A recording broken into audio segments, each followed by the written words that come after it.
আমার মনে হচ্ছে বাংলাদেশ কিন্তু পুরোপুরি ধ্বংসের পথে চলে যাচ্ছে। কেননা 21 তারিখের ভিতরে যদি বাংলাদেশ পুরোপুরি সিদ্ধান্ত না নেয় যে ভারতে এসে বিশ্বকাপ খেলবে না বিশ্বকাপকে বয়কট করবে, এই সিদ্ধান্তটা যদি বাংলাদেশে না নেয় তবে কিন্তু বাংলাদেশ পুরোপুরি ধ্বংসের পথে চলে যাচ্ছে। আইসিসি বোর্ড কিন্তু পুরোপুরি সিদ্ধান্ত নিয়ে নিয়েছে।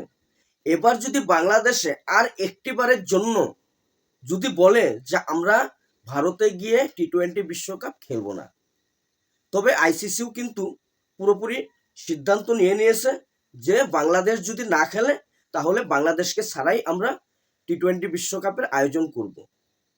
তবে এখানে একটা প্রশ্ন থেকে যায় যে বাংলাদেশ যদি বিশ্বকাপ না খেলে তাহলে কি 19টা দলের বিশ্বকাপ হবে?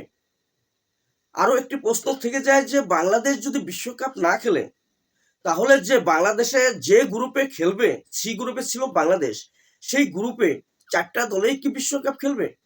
আর বাংলাদেশের সাথে যে খেলাগুলো ছিল সেই খেলাগুলো কি হবে?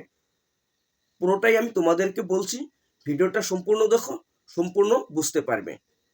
প্রত্যেকটা কথায় উত্তর তোমরা আজকে এই ভিডিওতে পেয়ে যাবে।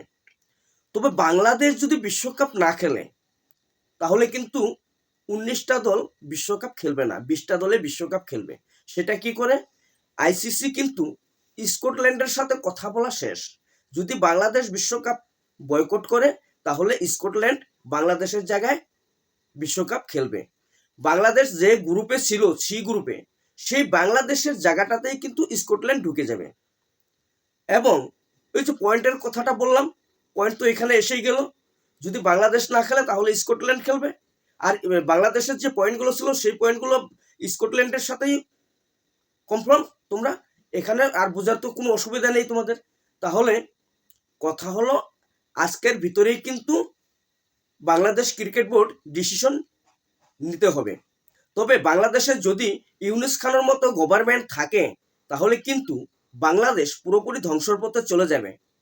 তবে বুলবুল হোসেনের মতো যদি বাংলাদেশ ক্রিকেট বোর্ডে বিসিবিতে প্রেসিডেন্ট থাকে তাহলে কিন্তু বাংলাদেশ ক্রিকেট বোর্ড শেষ হয়ে যাবে।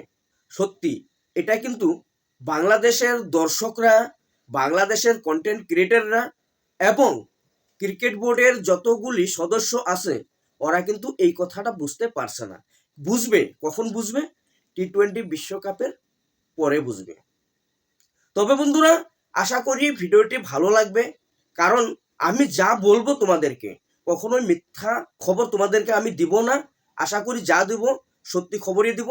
তবে যদি তোমাদের কাছে ভিডিওটি ভালো লাগে তাহলে অবশ্যই বেশি বেশি করে ভিডিওটি শেয়ার করে পুরো বাংলাদেশে ছড়িয়ে দেওয়ার চেষ্টা করবে। ধন্যবাদ।